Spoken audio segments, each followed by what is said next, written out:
ಬೆಳಗಾವಿ ಜಿಲ್ಲಾ ರಾಯಬಾಗ್ ತಾಲೂಕಿನ ಇಟನಾಳ ಗ್ರಾಮದ ದಾನಿಹಾಳ ತೋಟದಲ್ಲಿ ಶ್ರೀ ಬಸವೇಶ್ವರ ಜಾತ್ರಾ ಮಹೋತ್ಸವದ ಅಂಗವಾಗಿ ಶ್ರೀ ಬಸವೇಶ್ವರ ಕೃಪಾ ಆಶೀರ್ವಾದದೊಂದಿಗೆ ಪರಮಪೂಜ್ಯ ಸಿದ್ದೇಶ್ವರ ಮಹಾಸ್ವಾಮಿಗಳ ಸದಿಚ್ಛೆಯ ಮೇರೆಗೆ ಪ್ರತಿ ವರ್ಷದಂತೆ ಈ ವರ್ಷವೂ ಕೂಡ ಶ್ರೀ ಬಸವೇಶ್ವರ ಜಾತ್ರಾ ಮಹೋತ್ಸವವು ಶುಕ್ರವಾರ ದಿನಾಂಕ 3-10-2025 ರಿಂದ ಮಂಗಳವಾರ 7-10-25 ವರೆಗೆ ಅತಿ ವಿಜೃಂಭಣೆಯಿಂದ ನೆರವೇರಿತು. ಈ ಸಮಯದಲ್ಲಿ ಅನೇಕ ಕಾರ್ಯಕ್ರಮಗಳನ್ನು ಏರ್ಪಡಿಸಿದ್ದರು. ಪ್ರತಿದಿನ ಸಂಜೆ 7ಗೆ ಪ್ರವಚನ ಕಾರ್ಯಕ್ರಮವನ್ನು ಹಮ್ಮಿಕೊಂಡಿದ್ದರು. ಈ ಕಾರ್ಯಕ್ರಮದಲ್ಲಿ ಪ್ರಮುಖ ಪ್ರವಚನಕಾರರಾಗಿ ಪೂಜ್ಯ ಶ್ರೀ ಸಿದ್ದೇಶ್ವರ ಮಹಾಸ್ವಾಮಿಗಳು ಹಾಗೂ ಶ್ರೀ ಬಾಳಯ್ಯ ಗಂಗಾಧರ್ ಮಹಾಸ್ವಾಮಿಗಳು, ಪೂಜ್ಯ ಶ್ರೀ ಪ್ರಭುದೇವ್ ಮಹಾಸ್ವಾಮಿಗಳು, ಪೂಜಾರಿ ಚಿದಾನಂದ ಶರಣರು ಪ್ರವಚನಕಾರರಾಗಿ ಪ್ರವಚನವನ್ನು ನೆರವೇರಿಸಿದ್ದರು. ಮಂಗಳವಾರ ಮುಂಜಾನೆ 10 ಗಂಟೆಗೆ ಡೊಳ್ಳಿನ ಪದಗಳು ಇಟ್ಟುಕೊಂಡಿದ್ದರು. ಶ್ರೀ ಬಸವೇಶ್ವರ ಗಾಯನ ಸಂಘ ಇಟನಾಳ ಇವರಿಂದ ಡೊಳ್ಳಿನ ಪದಗಳು ನೆರವೇರಿತು ಹಾಗೂ ಇದೇ ವೇಳೆ ಭಜನಾ ಪದಗಳು ಇಟ್ಟುಕೊಂಡಿದ್ದರು. ಶ್ರೀರಾಮಪ್ಪ ನಾಯ್ಕ ಹಾಗೂ ಸಂಗಡಿಗರು ಇಟನಾಳ ಇವರಿಂದ ನೆರವೇರಿತು ಎಂದು ಬಸವರಾಜ ದಾನಿಹಾಳ ಹೇಳಿದರು. ಶ್ರೀ ಪರಮಪೂಜ್ಯ ಸಿದ್ದೇಶ್ವರ ಮಹಾಸ್ವಾಮೀಜಿಗಳು ದಯವಿಲ್ಲದ ಧರ್ಮ ಯಾವುದಯ್ಯ ದಯವೇ ಬೇಕು, ಸಕಲ ಪ್ರಾಣಿಗಳಲ್ಲಿಯೂ ದಯವೇ ಧರ್ಮದ ಮೂಲವಯ್ಯ, ಕೂಡಲ ಸಂಗಯ್ಯನಂತಲ್ಲದೊಲ್ಲನಯ್ಯ ಎಂಬ ವಚನವನ್ನು ಹೇಳುತ್ತಾ ಶ್ರೀ ಸಿದ್ದೇಶ್ವರ ಮಹಾಸ್ವಾಮೀಜಿಗಳು ಎಲ್ಲಾ ಜನರನ್ನು ಉದ್ಧಾರ ಗೈಯುವ ಬಸವೇಶ್ವರ ಈ ನೆಲದಲ್ಲಿ ನಿಲ್ಲಿಸಿ ಈ ಅಪ್ಪನ ಜಾತ್ರೆ 5 ದಿನಗಳ ಕಾಲ ಜಾತ್ರೆ ಹೋಗುತ್ತದೆ. ಮೊದಲನೆಯ ದಿನ ಹನುಮಂತನ ದೇವರ ಜಾತ್ರೆ ಮಾಡಿಕೊಂಡು ಈ ಕಡೆ ಜಾತ್ರೆ ಪ್ರವೇಶ ಆಗುತ್ತೇವೆ. ಒಂದು ದಿನ ಉಡಿ ತುಂಬುವುದು ಕಾರ್ಯಕ್ರಮ, ಕುಂಕುಮ ಅರ್ಚನೆ, ರೊಟ್ಟಿ ಬುತ್ತಿ ಜಾತ್ರೆ ಬಹಳ ವಿಶೇಷವಾಗಿ ಈ ಜಾತ್ರೆಯು ನಡೆದುಕೊಂಡು ಬಂದಿದೆ. ಅದರ ಜೊತೆಗೆ ಪ್ರತಿ ವರ್ಷಸಿಗಿ ಹುಣ್ಣಿಮೆ ದಿನ ರಥೋತ್ಸವ 6ಗೆ ರೇವತಿ ನಕ್ಷತ್ರದಲ್ಲಿ ರಥೋತ್ಸವವು ಜರುಗುತ್ತದೆ. ಸಮಯ 5:30 ಆದರೆ ಜನರು ಜೇನು ಹುಳುವಿನಂತೆ ಕೂಡುತ್ತಾರೆ ಎಂದು ಶ್ರೀ ಸಿದ್ದೇಶ್ವರ ಶ್ರೀಗಳು ಇಟನಾಳ ಅವರು ಹೇಳಿದರು. ಈ ಸಮಯದಲ್ಲಿ ಬಸವರಾಜ ದಾನಿಹಾಳ, ಶ್ರೀಶೈಲ ದಾನಿಹಾಳ, ಗುರುಪಾದ ದಾನಿಹಾಳ, ಮಲ್ಲಪ್ಪ ದಾನಿಹಾಳ, ಸದಾಶಿವ ದಾನಿಹಾಳ, ಪರಪ್ಪ ದಾನಿಹಾಳ, ಭೀಮಪ್ಪ ದಾನಿಹಾಳ, ದುಳಪ್ಪ ಮುದ್ನಾಳ, ಶ್ರೀಶೈಲ್ ಮಗದುಮ, ಶಂಕರ ಪಾಟೀಲ, ಸತ್ಯಪ್ಪ ದಾನಿಹಾಳ ಹಾಗೂ ದಾನಿಯಾಳ ಬಂಧುಗಳು ಮತ್ತು ಊರಿನ ಗುರು ಹಿರಿಯರು ಉಪಸ್ಥಿತರಿದ್ದರು.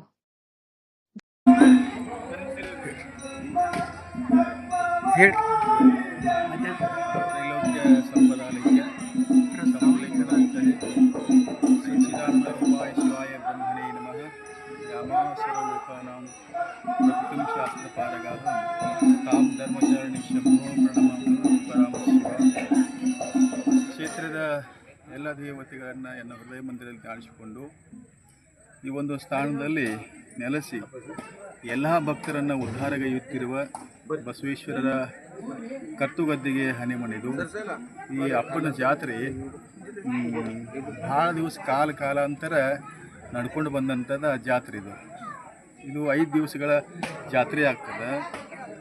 ಮೊದಲನೇ ದಿವಸ ಹನುಮಂತೇವ್ರ ಜಾತ್ರೆ ಮಾಡ್ಕೊಂಡು ನಾವು ಈ ಕಡೆ ಜಾತ್ರೆಗೆ ಪ್ರವೇಶ ಆಗ್ತೀವಿ. ಅದ್ರ ಜೊತೆಗೆ ಪ್ರತಿಯೊಂದು ದಿವಸ 5 ದಿವಸಗಳ ಕಾಲ ಕಾರ್ಯಕ್ರಮ ನಡೀತಾವೆ. ಒಂದು ದಿವಸ ಉಡಿ ತುಂಬೋ ಕಾರ್ಯಕ್ರಮ, ಒಂದು ದಿವಸ ಕುಂಕುಮ ಅರ್ಚನೆ, ಒಂದು ದಿವಸ ರೊಟ್ಟಿ ಬುತ್ತಿ ಜಾತ್ರೆ ಅಂತ ಬಹಳ ವಿಶೇಷವಾಗಿ ಈ ಜಾತ್ರೆಯಲ್ಲಿ ನಡ್ಕೊಂಡು ಬರ್ತಕ್ಕಂಥದ್ದು.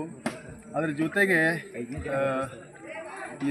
ಇವತ್ತು 7ನೇ ತಾರೀಕು ಇವತ್ತು ಸೀಗಿ ಹುಣ್ಣಿಮೆ ದಿವಸ.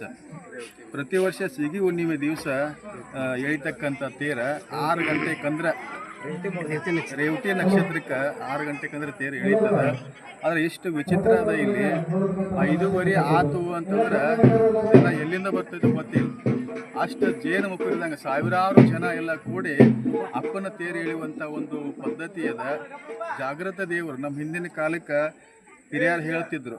ಅವಾಗಿನ ಕಾಲಕ್ಕೆ ರಾತ್ರಿ ಬಸವನಪ್ಪ ಗೆಜ್ಜೆ ಕಟ್ಕೊಂಡು ಈ ತೋಟದಾಗೆಲ್ಲ ತಿರುಗಾಡ್ತಿದ್ದಂತ, ಗೆಜ್ಜೆ ಸಪ್ಪಳು ಕೇಳ್ತಿತ್ತಂತ. ಅಂಥ ಜಾಗೃತವಾಗಿರ್ತಕ್ಕಂಥ ಬಸವನಪ್ಪನ ಜಾತ್ರೆ ಇವತ್ತು ಅದ್ದೂರಿಯಾಗಿ ರಥೋತ್ಸವ ಜಾತ್ರೆ ಚಾಲೂ ಆಯಿತು. ಏನಾಯ್ತಾ ಬಸವನನ್ನ ನೆನೆಸ್ತಾ ಇವತ್ತಿನ ದಿನ ನಾವು ಬಸವೇಶ್ವರ ಜಾತ್ರಾ ಮಹೋತ್ಸವವನ್ನು ಹಮ್ಮಿಕೊಂಡಿದ್ದೀವಿ. ಆ ಬಸವೇಶ್ವರ ಜಾತ್ರೆಯನ್ನು ನಾವು 5 ದಿನಗಳ ಕಾಲ ನೆರವೇರಿಸ್ತೀವಿ. ಪ್ರತಿದಿನ ಸಾಯಂಕಾಲ 6 ಗಂಟೆಯಿಂದ 10 ಗಂಟೆ ಕಾಲ ಪ್ರವಚನವನ್ನು ನೆರವೇರಿಸ್ತೀವಿ. ಪ್ರತಿದಿನ ಹನುಮಂತೇವರ ಜಾತ್ರೆ ಮಾಡಿಕೊಂಡು ಪ್ರವಚನ ಕಾರ್ಯಕ್ರಮಕ್ಕೆ ಎಲ್ಲರೂ ಆಗಮಿಸಿ ಆ ಒಂದು ಪ್ರವಚನ ಕಾರ್ಯಕ್ರಮ ಒಂದೇ ಪ್ರವಚನ ಕಾರ್ಯಕ್ರಮ ಮುಗಿಸ್ತೀವಿ. ಅದೇ ತೆರನಾಗಿ ಪ್ರತಿದಿನ 5 ದಿನಗಳ ಕಾಲ ಪ್ರವಚನ ಕಾರ್ಯಕ್ರಮ ಎಲ್ಲ ಸುತ್ತಮುತ್ತಲಿನ ಎಲ್ಲ ಶ್ರೀಗಳು ಗಣ್ಯಗರು ಬಂದು ಆ ಒಂದು ಪ್ರವಚನ ಕಾರ್ಯಕ್ರಮ ನೆರವೇರಿಸ್ಕೊಡ್ತಾರೆ.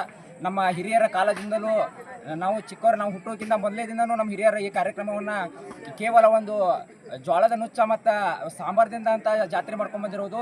ಇವಾಗ ನಾವು ಈಗ ಈ ಏಜಿಗೆ ಬರುವುದರಾಗಿ ನಮ್ಮ ಅತಿ ವಿಜೃಂಭಣೆಯಿಂದ ಈ ಜಾತ್ರೆಯನ್ನು 5 ದಿನಗಳ ಕಾಲ ಮಾಡ್ಕೊಂಡು ಬರ್ತಾ ಇದ್ದೀವಿ. ಈ ಜಾತ್ರೆ ಅನ್ನೋದು ನಮ್ಮ ಸುತ್ತಮುತ್ತಲಿನ ಎಲ್ಲ ನಮ್ಮ ಊರಿನಲ್ಲಿ ಇರ್ತಕ್ಕಂಥ ಮೊದಲನೇದ ಒಂದು ರಥೋತ್ಸವ ಕಾರ್ಯಕ್ರಮ ಜಾತ್ರೆ ಆಗಿದೆ. ಈ ಜಾತ್ರೆಯನ್ನು ನಮ್ಮ ದಾನಿಯಾಳ ಬಂಧುಗಳು ಹಾಗೂ ಸುತ್ತಮುತ್ತಲಿನ ಎಲ್ಲ ಭಕ್ತಾದಿಗಳು ಸೇರಿ ಅತಿ ವಿಜೃಂಭಣೆಯಿಂದ ಆಚರಿಸ್ತಾರೆ. ಪ್ರತಿ ವರ್ಷವೂ ಕೂಡ ಸೀಗಿ ಹುಣ್ಣಿಮೆಯ ರೇವತಿ ನಕ್ಷತ್ರದಲ್ಲಿ ಒಂದು ರಥೋತ್ಸವ ಕಾರ್ಯಕ್ರಮ ಕರೆಕ್ಟ್ ಸರಿಯಾಗಿ 6 ಗಂಟೆಗೆ ಒಂದು ರಥೋತ್ಸವ ಕಾರ್ಯಕ್ರಮ ಅತಿ ವಿಜೃಂಭಣೆ ಜರುಗ್ತದೆ. ಮಧ್ಯಾಹ್ನ ಯಾರು ಕೂಡ ಇಲ್ಲದೆ ಇರ್ಬೋದು, ಆದರೆ ಆ ಕರೆಕ್ಟ್ ಒಂದು ರೇವತಿ ಮುಹೂರ್ತಕನ್ಗಳಿಗೆ ಕಾಲಿಡೋಕೆ ಸಹಿತ ಒಂದು ಸ್ಥಳ ಇರೋದಿಲ್ಲ. ಆ ರೀತಿ ಭಕ್ತರ ಒಂದು ಸಾಗರವನ್ನು ಹರಿದು ಬರ್ತದೆ. ಆ ಒಂದು ಜಾತ್ರೆಯನ್ನು ನೋಡೋದಕ್ಕೆ ನಮ್ಮ ಒಂದು 2 ಕಣ್ಣುಗಳು ಸಾಲದ. ಸ್ವರ್ಗದಿಂದ ಆ ದೇವರೇ ಕೂಡ ಹರಿದು ಬಂದು ಈ ಒಂದು ಬಸವೇಶ್ವರನ ರಥೋತ್ಸವವನ್ನು ಜರುಗಿಸ್ತಾನಂತೇಳಿ ಎಲ್ಲರೂ ಇಲ್ಲಿ ಒಂದು ನಂಬಿಕೆ ಇದೆ. ಈ ರಥೋತ್ಸವ ಕಾರ್ಯಕ್ರಮದಲ್ಲಿ ಎಲ್ಲರೂ ಪಾಲ್ಗೊಳ್ಳುವುದು ನಮ್ಮದೊಂದು ಸೌಭಾಗ್ಯ ಅಂತ ಹೇಳ್ತೀವಿ. ಎಲ್ಲರಿಗೂ ಆ ಬಸವೇಶ್ವರನ ಒಂದು ಆಶೀರ್ವಾದ ನಮ್ಮೆಲ್ಲರ ಮೇಲೆ ಇರಲಿ ಅಂತೇಳಿ ಕೇಳ್ಕೊಳ್ತೀವಿ.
Go,